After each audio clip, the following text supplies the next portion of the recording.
Efésios capítulo 2, versículos 11 ao 22. Nós estamos estudando nas quartas-feiras a carta de Paulo aos Efésios. E hoje nós estaremos na quinta semana, não consecutiva, mas na quinta semana que nós estaremos pregando sobre Efésios. Quando eu anunciei Efésios, eu pensei que eu pregaria os 6 capítulos de Efésios em 4 semanas. Bum. Aí eu comecei a estudar profundamente, me aprofundar. Eu falei, não dá. Não tem como passar por cima tão rápido. E olha que eu estou passando de forma bem superficial. Tá bom? Então vamos que vamos. Efésios 2, a partir do versículo 11 diz assim: portanto, lembrai-vos de que outrora vós, gentios na carne, chamados incircuncisão por aqueles que se intitulam circuncisos na carne, por mãos humanas, naquele tempo estáveis sem Cristo, separados da comunidade de Israel e estranhos às alianças da promessa, não tendo esperança e sem Deus no mundo. Mas agora, em Cristo Jesus, vós que antes estáveis longe, fostes aproximados pelo sangue de Cristo. Porque Ele é a nossa paz, o qual de ambos fez um, e tendo derribado a parede da separação que estava no meio, a inimizade, aboliu na sua carne a lei dos mandamentos na forma de ordenanças, para que dos dois criasse em si mesmo um novo homem, fazendo a paz, e reconciliasse ambos em um só corpo com Deus, por intermédio da cruz, destruindo por ela a inimizade. E vindo, evangelizou paz a vós outros que estáveis longe, e paz também aos que estavam perto, porque por ele ambos temos acesso ao Pai em um espírito. Assim, já não sois estrangeiros e peregrinos, mas concidadãos dos santos e sois da família de Deus, edificados sobre o fundamento dos apóstolos e profetas, sendo Ele mesmo, Cristo Jesus, a pedra angular, no qual todo edifício bem ajustado cresce para santuário dedicado ao Senhor, no qual também vós juntamente estáis sendo edificados para a habitação de Deus no Espírito. Quantos dizem amém? Pode sentar, por favor. Na semana 1, na primeira semana, falamos sobre a doutrina da provisão divina. Na semana 2, falamos sobre a doutrina da predestinação. Na semana 3, falamos sobre a oração de Paulo pelos Efésios. Na semana 4, falamos do pecado para a salvação pela graça. E hoje, iremos falar sobre reconciliados pela cruz de Cristo. Reconciliados pela cruz de Cristo. Aí você diz, pastor, eu não pude participar. Eu estava hospitalizado, entubado e não pude vir. Será que tem como eu receber essas ministrações, ouvir essas pregações? Temos sim. Vou pedir para que a equipe técnica coloque na tela aí o QR código do nosso canal do YouTube. Está aí, ó. Se você pegar a câmera do teu celular e virar para aquele código de barra, pode pegar agora. Está liberado agora. Puxar, trazer no zoom, vai aparecer um link aí amarelinho no seu celular. Se você clicar aí, você vai acessar o nosso canal do YouTube. Aí você pode deixar guardado, não precisa fechar essa pasta, você apenas diminua ela, coloque no canto. Tá bom? E depois, quando chegar em casa, você pode se inscrever no canal e essas mensagens e outras mais estarão ali. E o nosso canal de YouTube é um meio de evangelização e discipulado. Você pode usar gratuitamente e recomendar para os seus familiares, nos seus grupos de WhatsApp, se desejarem poderão acessar todo o conteúdo ali gratuitamente. Reconciliados pela cruz de Cristo. Quando Paulo escreve esta carta, ele tinha em mente uma igreja fundada por ele, estabelecida por ele e por demais obreiros e pastores, liderados, preparados por ele, do qual Timóteo foi um deles. Lembrando que o apóstolo João também pastoreou a igreja ali em Éfeso, e o túmulo dele está ali, segundo a tradição. Quando Paulo começa a descrever a condição dos gentios, que somos nós, que éramos, na verdade, éramos nós, ele descreve 8 condições que nós nos encontrávamos antes de conhecer a Cristo. As 8 condições estão nos versículos 11, 12, 13 e 19. E eu quero convidá-lo para me acompanhar na sua Bíblia. Versículo 11 diz: portanto, lembrai-vos de que outrora vós, gentios na carne, chamados incircuncisão. Primeira condição que nós nos encontrávamos era que nós éramos chamados pelos judeus de incircuncisos ou incircunciso. Pastor, o que significa isso? A circuncisão era uma aliança de Deus com o povo eleito, com o povo judeu, os israelitas. Eles estabeleceram com Deus a aliança da circuncisão. E todos aqueles que não faziam parte do povo de Deus, não estavam aliançados com Deus, e eram chamados pelos judeus de incircuncisos.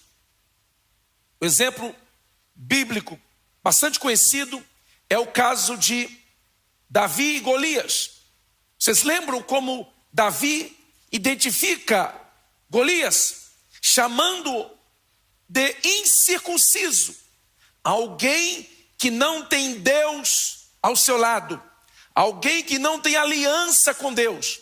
Assim nós estávamos antes de conhecer a Cristo. Então a primeira condição que nós nos encontrávamos era sem aliança com Deus, incircuncisos. Versículo 12: naquele tempo estáveis sem Cristo. Meu Deus do céu, você já imaginou a sua vida sem Cristo? Misericórdia!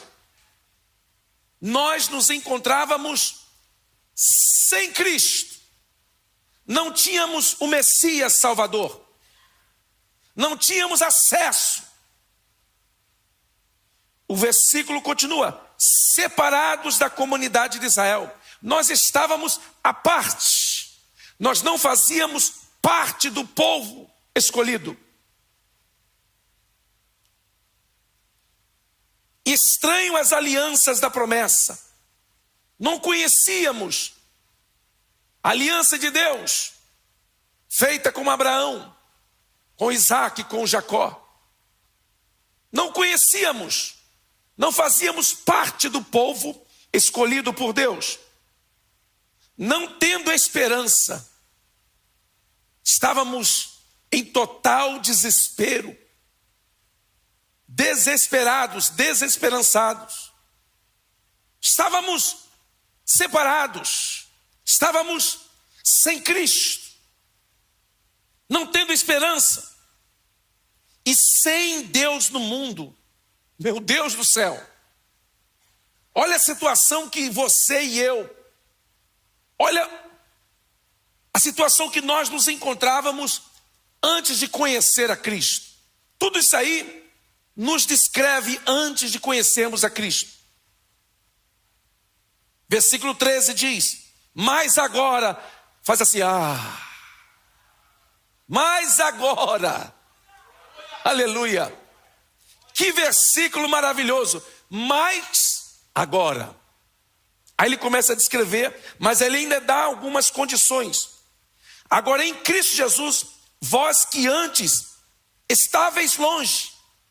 Então nós éramos incircuncisos, estávamos sem Cristo, estávamos separados, éramos estranhos, não tendo esperança, sem Deus no mundo, nós estávamos longe. Foste aproximado pelo sangue de Cristo. Versículo 19. Assim já não sois estrangeiros e peregrinos.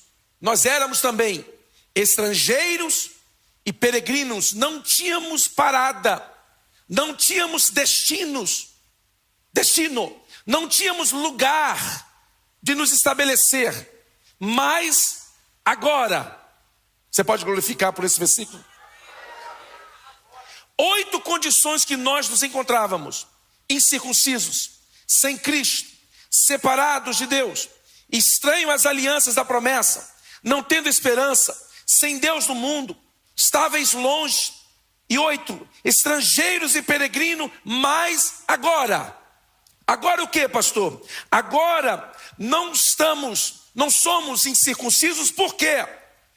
Romanos 2, 29 diz: porém, judeu é aquele que o é interiormente, e circuncisão a que é do coração, no espírito, não segundo a letra, cujo louvor não procede dos homens, mas de Deus.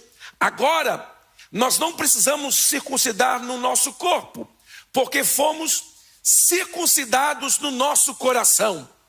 Quando recebemos a Cristo, a aliança que o povo de Israel tinha com Deus através da circuncisão física, nós temos espiritualmente uma aliança com o nosso Deus, porque fomos, segundo o apóstolo, circuncidados no nosso coração ou mente. Número 2, a segunda condição que nós nos encontrávamos era sem Cristo. Olha o que diz Romanos 10, 9. Se com a tua boca confessares Jesus como Senhor, e em teu coração creres que Deus o ressuscitou dentre os mortos, será salvo. Nós estávamos sem Cristo.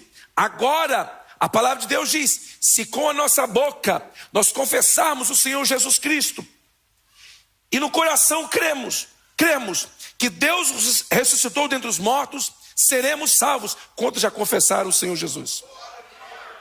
Mas agora nós somos salvos.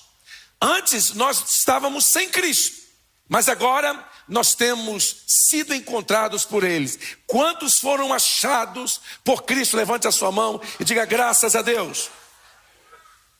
Número 3, nós estávamos separados, porém agora nós fomos reconciliados. Romanos 5,10 diz: porque se nós, quando inimigos, fomos reconciliados com Deus mediante a morte de seu Filho, muito mais estando já reconciliados, seremos salvos pela sua vida. Quantos glorificam a Deus? Antes estávamos separados, agora fomos reconciliados.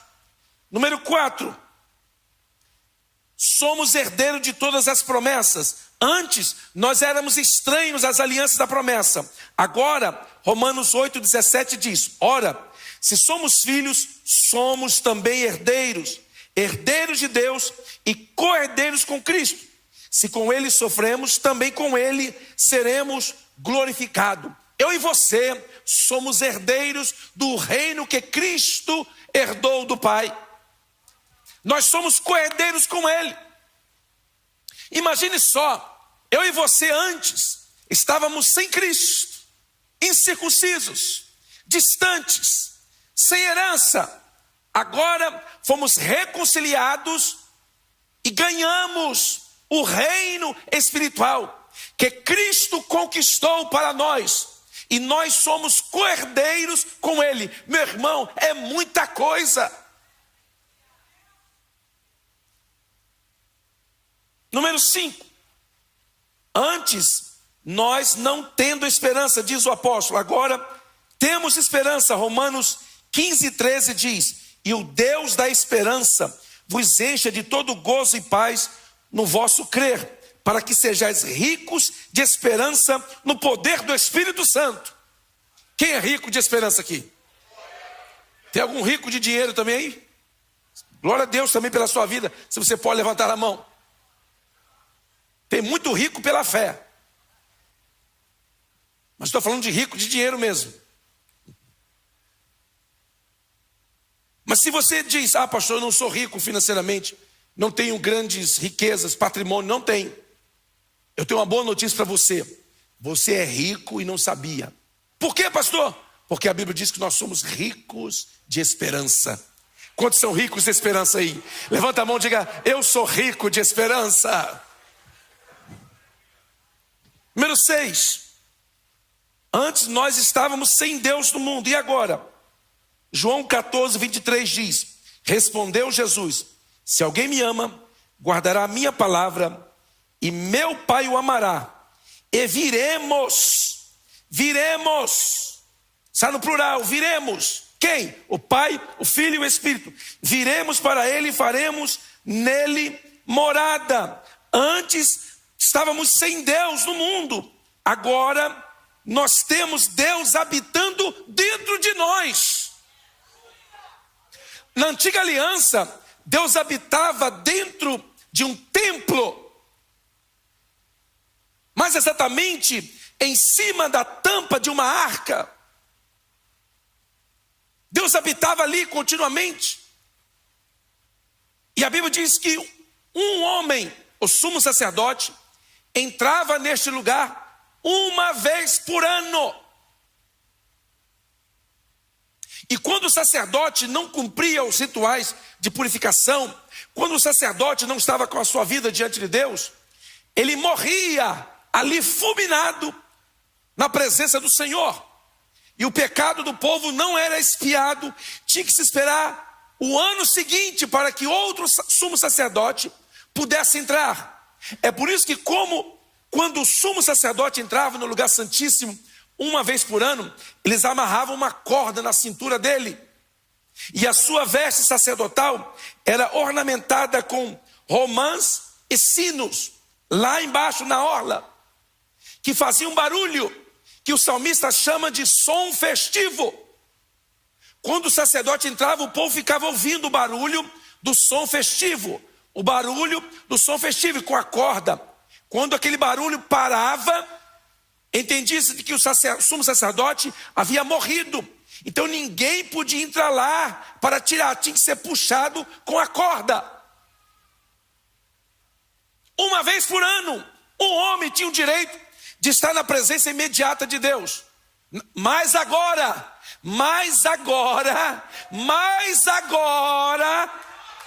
esse Deus, Ele habita, sabe aonde? Não em templos feitos por mãos humanas, mas Ele habita no meu coração, no seu coração. Bata no peito, diga, Deus, tu és bem-vindo aqui.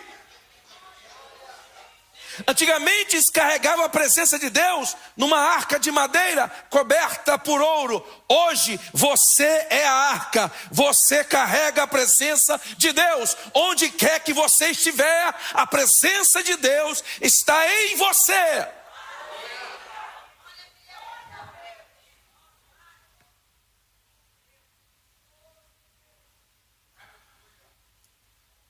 Número 7.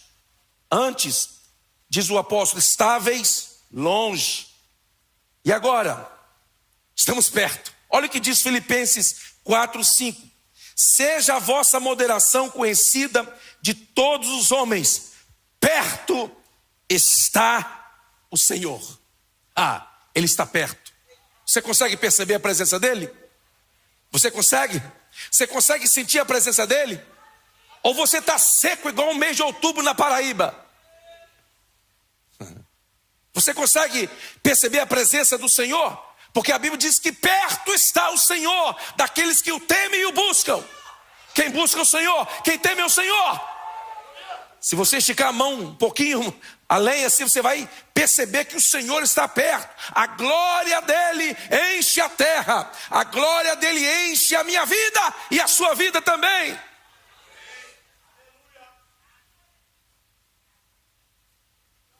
Número 8. Antes nós éramos estrangeiros e peregrinos, agora somos cidadãos do céu. Filipenses 3:20 diz: mas nós somos cidadãos do céu e estamos esperando ansiosamente o nosso Salvador, o Senhor Jesus Cristo, que virá de lá. Quem é cidadão do céu aqui? Eita glória! Pastor, mas eu não sou cidadão americano. Não tem problema. Pastor, eu ainda não consegui minha cidadania americana. Não tem problema. Mas você é cidadão do céu. Você é cidadão do céu. O seu passaporte do céu está carimbado. O seu visto garantido.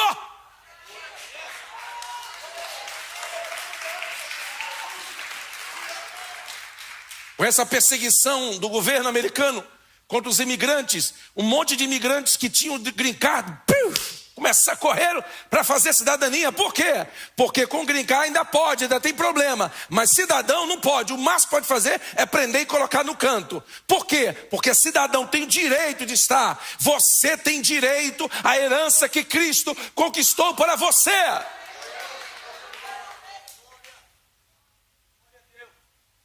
Aí a pergunta que surge: como é que Deus proveu reconciliação? Um livro conhecido descreve muito bem isso, através do escândalo da cruz. 1 Coríntios 1:18 diz: certamente a palavra da cruz é loucura para os que se perdem, mas para nós que somos salvos, poder de Deus.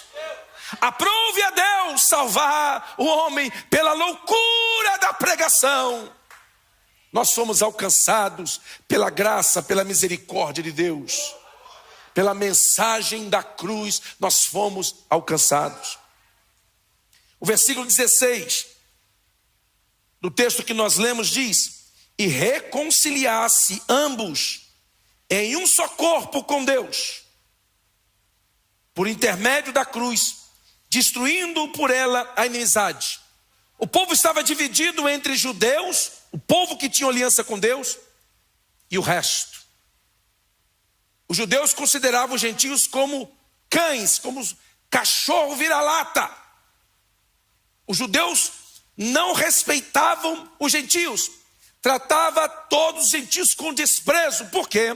Porque eles eram o povo escolhido por Deus, o povo eleito por Deus. Mas agora, Ele nos reconciliou com Ele, através do escândalo da cruz. A cruz foi o instrumento de reconciliação que Deus usou. A cruz une judeus e gentios, agora formando um terceiro povo que se chama igreja. E o mundo para Deus não está dividido em Estados Unidos, Brasil, Colômbia, Venezuela, Europa e etc. O mundo para Deus está dividido em 3 grupos: judeus, gentios e nós, igreja. Quem é a igreja que levanta a sua mão? Diga graças a Deus. Diga mais agora. Algo que era considerado como símbolo de maldição, a cruz, agora se torna um símbolo de unidade. Que paradoxo! A crucificação era a forma mais terrível de pena de morte do Império Romano, sendo reservada apenas para crimes terríveis.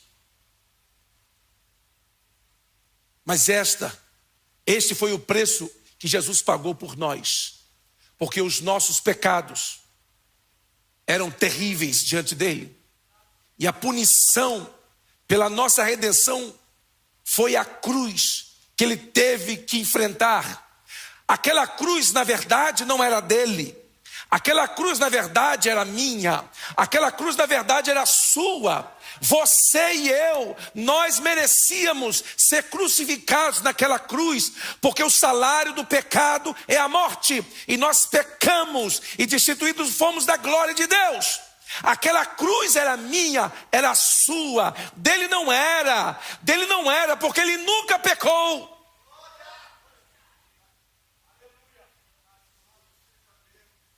E eu começo a encerrar dizendo o seguinte: a cruz no plano divino é o centro do plano eterno de Deus.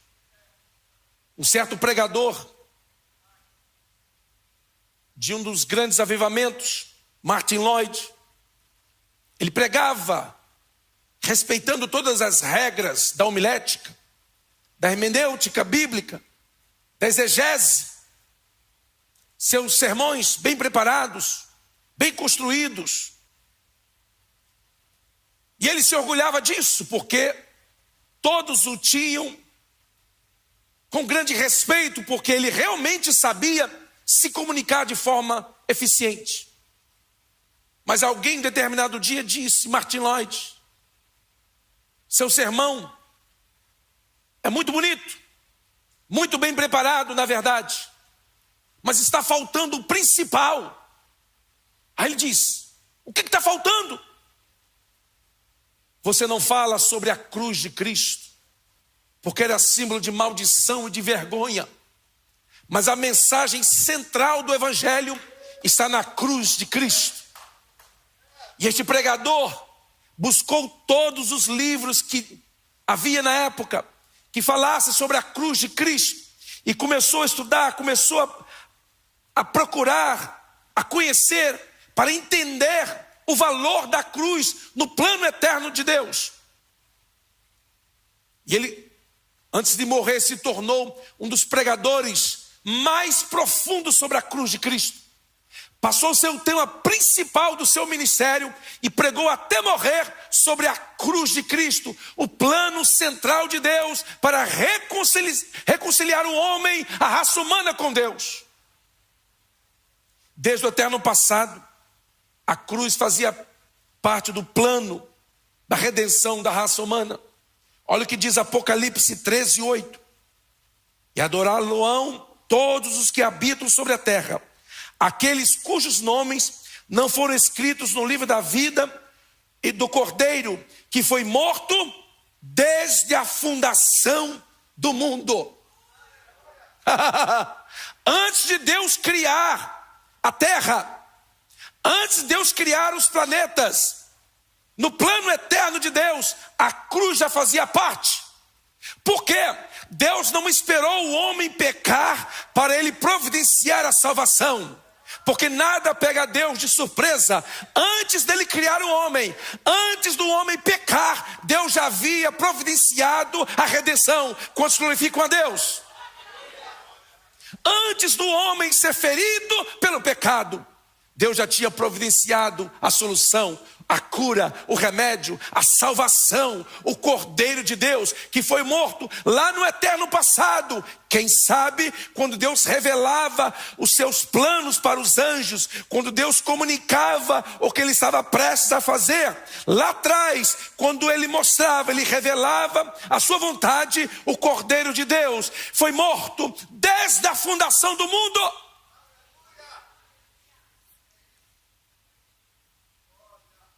A mensagem da cruz deve ser a espinha dorsal do Evangelho.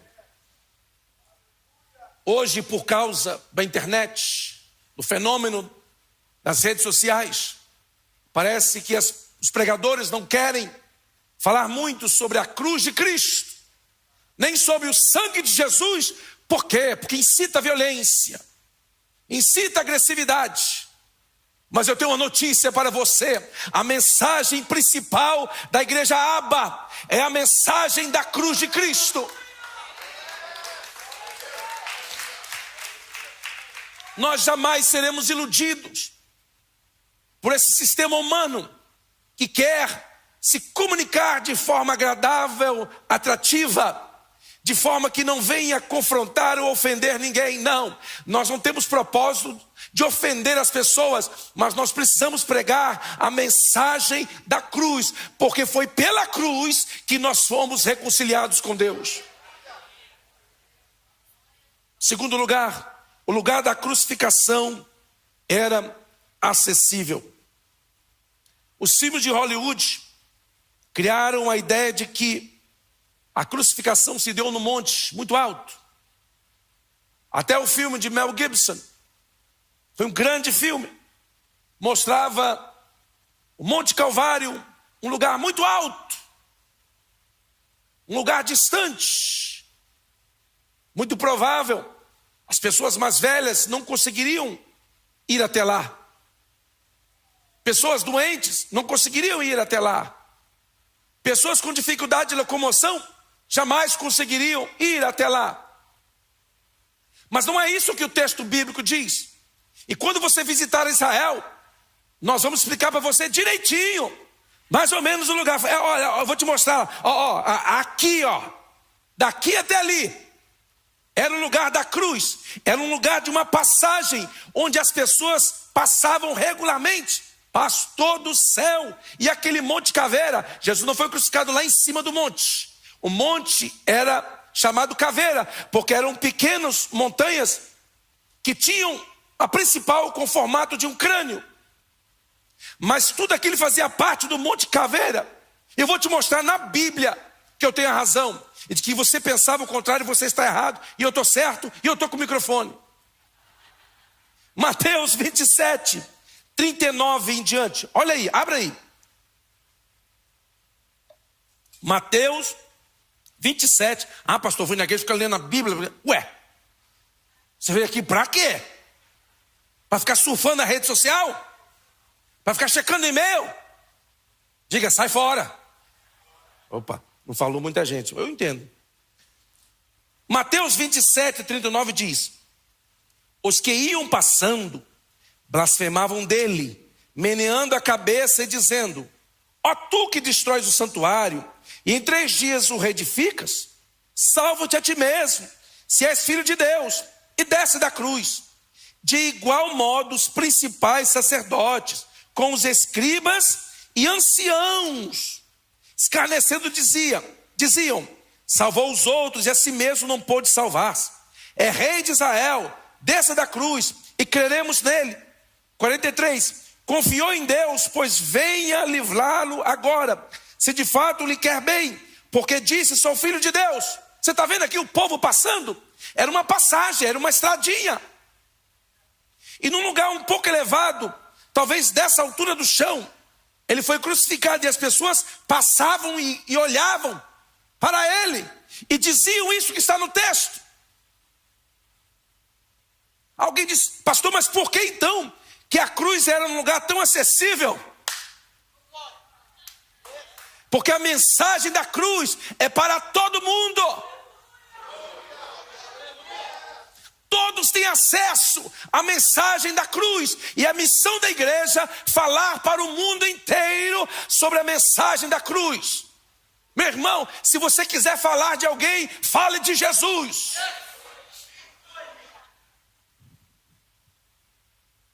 Terceiro e último, na cruz, a nossa dívida foi paga e o diabo foi vencido.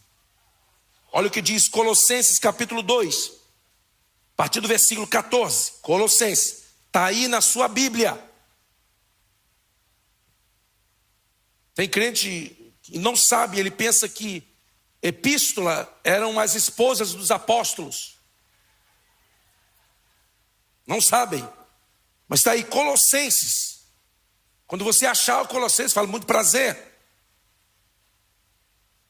Colossenses capítulo 2, versículos 14 e 15 diz: tendo cancelado o escrito de dívida que era contra nós, que constava de ordenanças, o qual nos era prejudicial, removeu inteiramente, encravando-o na cruz, e despojando os principados e as potestades, publicamente os expôs ao desprezo, triunfando deles na cruz.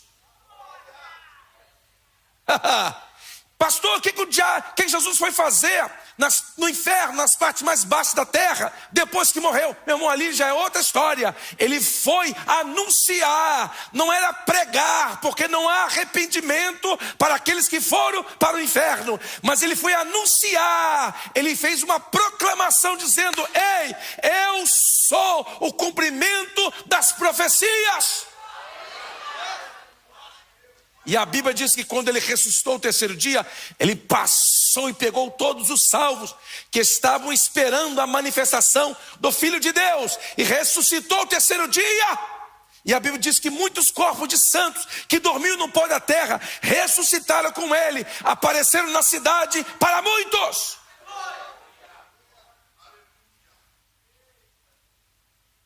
Diz o texto que, despojando os principados, as potestades, publicamente, os expôs ao desprezo, triunfando deles na cruz. Pastor, quando que isso aconteceu? Para nós parece estranho isso, mas para o povo que conhecia, que vivia nesta época, era cultura de reino. Quando um rei conquistava outro rei ou outro reino, sabe o que acontecia? O rei vencedor tomava publicamente a coroa do rei vencido. Era retirada a coroa do rei vencido e colocada na cabeça do rei vencedor. Era um costume da época. Fazia-se uma cerimônia pública, era como se fosse a rendição numa guerra atual. Assinava-se um acordo de paz, entregando, se rendendo. Nos tempos bíblicos, era feito esse cerimonial. Pastor, mas que coroa que Jesus tomou? A Bíblia diz que quando o pecado entrou na humanidade, nasceram espinhos e abrolhos. Os espinhos nasceram na terra depois do pecado de Adão e Eva. E os espinhos eram o símbolo visível da derrota do homem para Satanás. Os espinhos eram o símbolo visível da conquista de Satanás sobre o livre-arbítrio do homem. Então nasceram espinhos. Foi por isso que Jesus teve que usar uma coroa de espinhos, porque era a única coroa que o diabo tinha para oferecer. E ele toma aquela coroa e coloca na cabeça dele. Foi aí que os demônios, o mundo espiritual todo contemplou. Assim como num cerimonial de posse, de conquista de um rei, todos os súditos estão presentes dos dois lados, vendo tudo acontecer. Meu irmão, a vitória de Cristo sobre o diabo, sobre os principados e potestades, foi pública.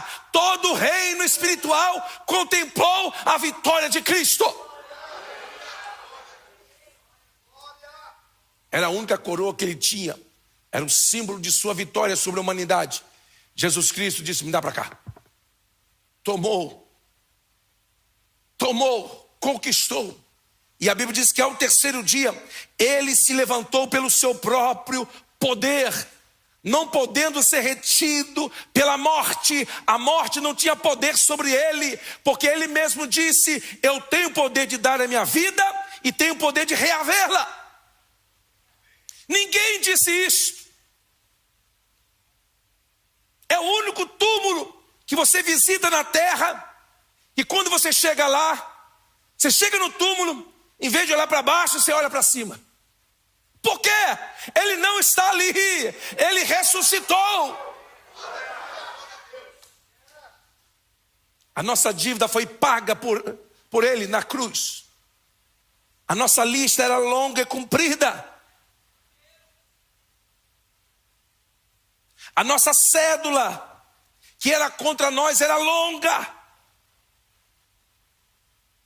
E o diabo tinha razão ao mencionar item por item, porque eram pecados cometidos.